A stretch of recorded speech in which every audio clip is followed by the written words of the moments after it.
तो welcome back दोस्तों, कैसे हो आप लोग। आज हम एक्सप्लेन करने वाले हैं द समर हिकारू डाइट के एपिसोड नंबर 15 को। लेकिन ये एपिसोड नंबर 15 का पार्ट 1 होने वाला है। कुछ रीजन की वजह से मुझे पार्ट 1 बनाना पड़ा।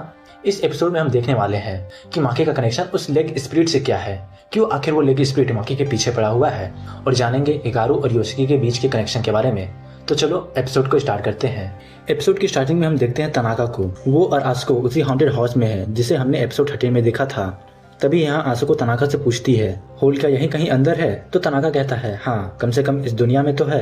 फिर आसको तनाका को देख के सोचने लगती है, ये बंदा तो बड़ा साइडी लग रहा है, स्पेशली तब जो उसने पहले कहा था। फिर हमें इन दोनों का थोड़ी देर पहले का कॉन्वर्सेशन दिखाया जाता है, जहाँ आसको तनाका से कह रही होती है, आपने अभी क्या कहा और आप है कौन? क्या आप यहाँ कुछ करने वाले हैं? तो यहाँ तनाका कुछ सेकंड उसे देखता है, फिर उसे अपना पालतू पेट दिखाता है। उसे देख के आसको कहती है, कितना प्यारा है। फिर दोबारा सवाल करती है तो तनाका जवाब देता है, वहाँ एक होल है और उस होल से काफी सारी इम्प्योरिटीज बाहर निकल रही है।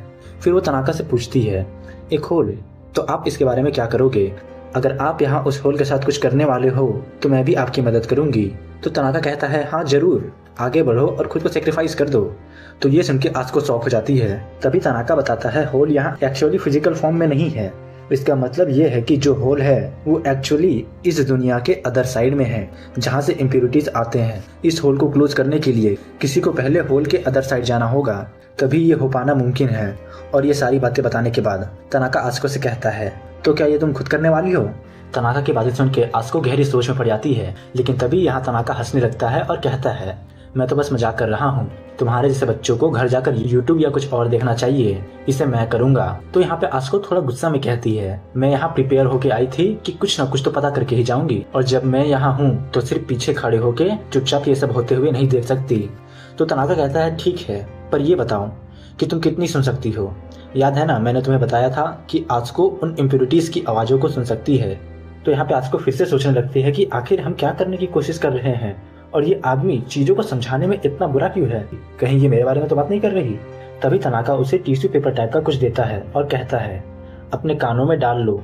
तो आसको पूछती है, वैसे ये है क्या चीज? तो तनाका कहता है, उसे बस तुम बाहर मत निकालना। तुम किसी न किसी तरह उन इम्प्योरिटीज की बातें सुन सकती हो, लेकिन तुम उन सब चीजों के बारे में कुछ नहीं जानती हो, इसलिए तुम जरूर कोई ना कोई गलती करोगी और मारी जाओगी। मुझे इस होल को क्लोज करने में तुम्हारी मदद से कोई प्रॉब्लम नहीं है, लेकिन तुम्हें लेके मैं थोड़ा चिंतित जरूर हूँ। तो आसको कहती है, हाँ मैं समझ रही हूँ। फिर तनाका उसे समझाता है, तुम्हें सबसे पहले अच्छे से ये जानना होगा कि तुम किसके साथ डील करने वाली हो। तभी सीन शिफ्ट होता है और हम देखते हैं कुरुब्यासी को। वो टेंशन में होती है क्योंकि माकी उसका फोन नहीं उठा रहा होता है। कुरुब्यासी उसका घर जाती है और देखती है कि दरवाजा पहले से ही खुला है और कोई नहीं दिख रहा है। तो कुरुब्यासी कहती है कि मैं सीधा अंदर जा रही हूँ, और जल्दी से माकी के रूम की तरफ चली जाती है और देखती है कि माकी सो रहा होता है।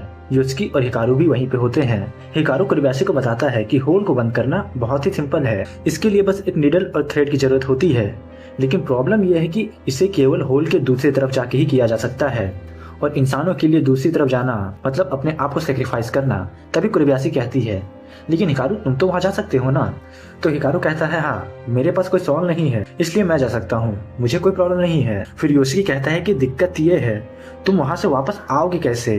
तो यहाँ पे हिकारू कहता है, अपनी विल पावर के साथ शायद। तभी बीच में कुरुब्यासी कहती है, माकी बस सो ही रहा है ना, वो सैरो की स्पिरिट ने माकी को सुलाए रखा है ताकि वो इम्प्योरिटीज को ना देख सके। जब हमने उसके श्राइन को क्लीन किया तब उस सैरो की स्पिरिट को दोबारा कुछ पावर मिली, लेकिन उन लेग स्पिरिट का सामना करना अब भी थोड़ा मुश्किल है। तभी हिकारू पूछता है कि वो माकी के पीछे क्यों पड़े हैं? तो कुरुब्यासी बताती है कि क्या तुम लोगों को याद है, माकी ने बताया था उसके ग्रैंडफादर को एक ह्यूमन का बेयरफुट पीछा किया करता था। तो यहाँ पे बताती है, माकी का पूरा परिवार पीढ़ियों से एक होल के साथ जुड़ा हुआ है, और माकी बॉर्न से ही एक इनविजिबल डोर से उस होल के साथ जुड़ा हुआ है। और मुझे कोई हैरानी भी नहीं होगी अगर किसी वक्त होल के दूसरे साइड से माकी को खींच लिया जाए, और यही कारण है कि वो सिर्फ लेग स्पिरिट को ही देख पाता है। तभी उसकी सवाल करता है, तो क्या सैरो की स्पिरिट उस होल से नहीं आई है? तो कुरुब्यासी बताती है, यहाँ पे काफी सारे छोटे छोटे होल्स पूरे वर्ल्ड में हैं, और नॉर्मल इम्प्योरिटीज वहीं से आते हैं। मैं हिकारू की तरह इम्प्योरिटी से छुटकारा तो नहीं पा सकती, बस मैं इतना कर सकती हूँ कि एक छोटे होल को दूसरे छोटे होल से वापस घुस के क्लोज कर दूं। तुम लोग तो जानते ही होंगे, बुने हुए कपड़े में कभी कभी गैप आ जाते हैं और हम लोग उसे अपने फिंगर के नेल से फिक्स कर देते हैं। ये बिल्कुल कुछ वैसा ही है। तो यहाँ हिकारू थोड़ा सोचता है और कहता है, हाँ मैं समझ गया, आप ये सोच रही है कि हम लोग इसे अपनी लाइफलाइन के साथ कर सकते हैं। मतलब मैं पूरी तरह से होल को क्लोज नहीं करूंगा, मैं उसे रिड्यूस करके छोटे छोटे होल्स बना दूंगा जिससे कोबायाशी क्लोज कर सके। लेकिन ऐसे तो मेरे लिए उस होल से निकलना और भी मुश्किल हो जाएगा, इसलिए हम लोग एक कनेक्शन का यूज करेंगे।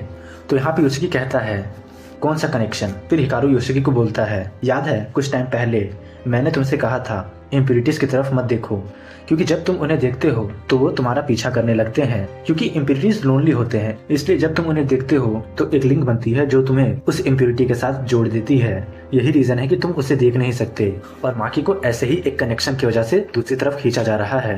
लेकिन हम लोग इसका उल्टा करेंगे, तुम हम दोनों के बीच जो कनेक्शन है उसका यूज करके मुझे वहां से बाहर निकालोगे।